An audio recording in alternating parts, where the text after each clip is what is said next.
So my name is Grant Dawson, and I started the Reset House about 6 years ago. I was working at a nonprofit in Covington, Kentucky, and was working with a lot of men who had just gotten out of prison or jail, and I could see that the light bulb had come on. They were wanting to do things differently in their lives, and I'd be working with them on a one-on-one basis and in the classroom, working on life skills and getting jobs. And so you would see excitement for wanting to do things differently.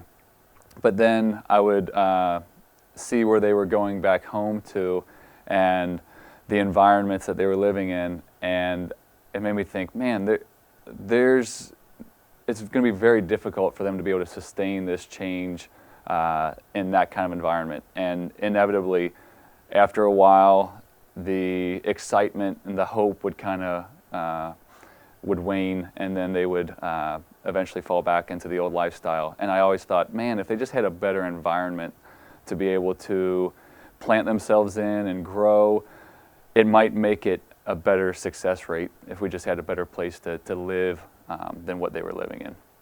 So that's what got me started on making the Reset House a reality.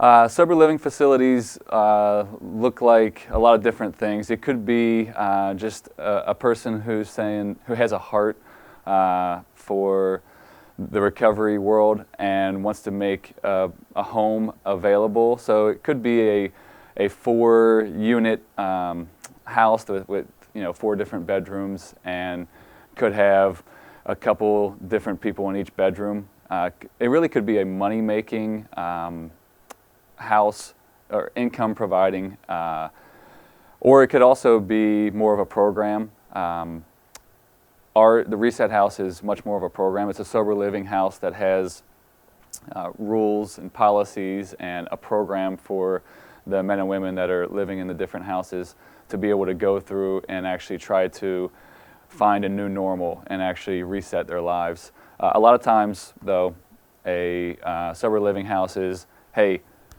you're not going to be able to get a house anywhere else. You're not going to be able to get an apartment because no landlord is going to give housing for somebody who's just gotten out of jail or has 3 evictions on their record. And so, you can stay here and pay rent, and as long as you stay here, pay rent, and don't get high, and maybe attend some meetings here and there, you can keep staying here. And they typically would pay on a weekly basis.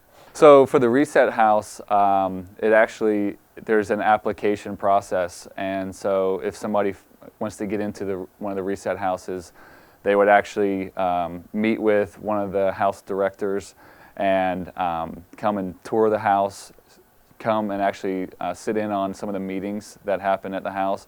And then they would be interviewed by some of the house leaders, actually residents in the house.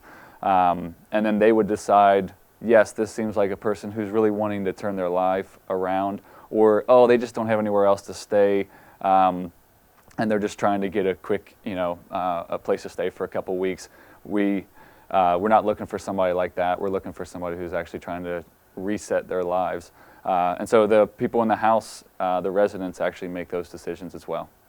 Reset Ministries helps people because people are coming in either they're coming into the house from a rehab, from another sober living house that just didn't have as much structure, or they're coming straight from incarceration.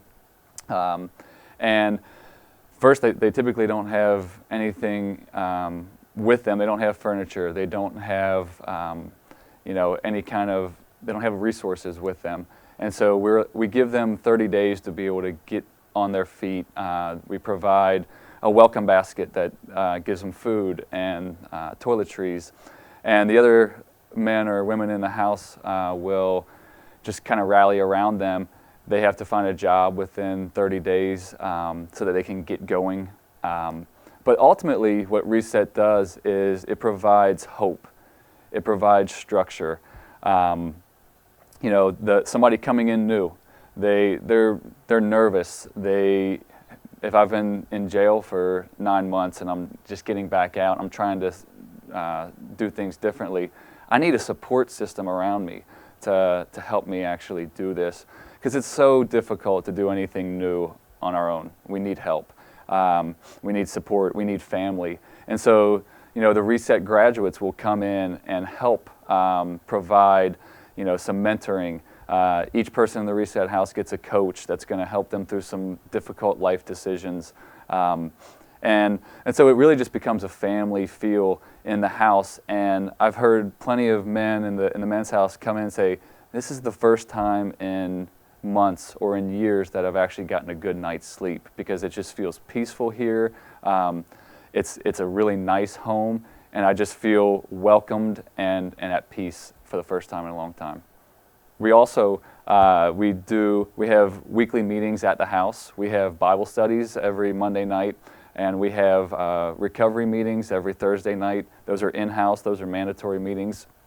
And those are going to help people discover that they have purpose in their lives, that there is something more to live for than just, getting up, going to work, and then eventually realizing, man, this kind of stinks, and I'll just go back to my old lifestyle.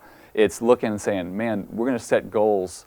We do life skills as well, and goal setting and realizing there can be something better for my life. And sometimes that really comes out in realizing it's not all about me, it's I can help the next person. And so when we start actually realizing that I'm here on this earth for a reason and I can actually help somebody else, that's when things really start changing. But that happens over time. That doesn't happen in the first couple weeks or first couple months. That happens over a year, and that's at the Reset House. It's a 1 to 2 year stay. Before I got into doing this kind of work, I just always thought, man, why can't somebody who's in drug addiction? I mean, look how destructive it is, and why can't they just stop? And then I started actually hanging out, and this became my world. This became my extended family, were the men that were in the men's Reset House. And the more you get to know people in addiction, the more you realize most of the time, they don't want to relapse. That's not and yes, it's a choice that ultimately is made, but that's not the ideal choice. We all do things that we don't want to do. Afterwards, we're like, man, why did I do that? And I've seen so many men who were like, I'm not ever doing this again.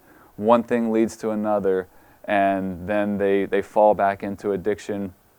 And it's as soon as it hits them, oh my goodness, I'm going to lose my housing, I'm going to lose my job because of this, and I'm going to have to start all the way back over. It's awful to actually see that realization come on that person, and you can tell they didn't want this to happen. It's just we slide back into old ways of doing things unless we keep moving forward. So just for the person who's not been around somebody in addiction, I used to always just think, man, why don't they just quit? And it's just not that easy. It takes so much to get to that point, and it might take multiple relapses in order to finally get to the place where they're able to see the signs that they might relapse and do something differently this time. And we all learn best by experience, and sometimes by doing things the wrong way and learning that multiple times until we finally get it right.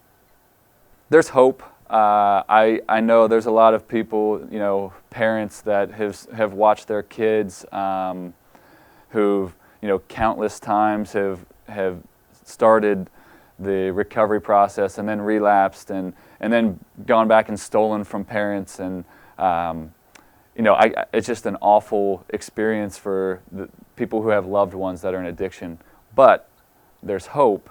I've seen people turn their lives around in amazing ways. Guys that their girlfriend who was pregnant with a kid, and they weren't going to have anything to do with them, have worked the process and gotten back into the life of the mother and then their child, and then restored things, and now they're happily married, have multiple kids, and they've bought a house. I've seen those kind of stories happen when it looked completely hopeless, and people are able to actually reset their lives. And so for somebody who's in active addiction, or who has a loved one that's in active addiction, there is hope.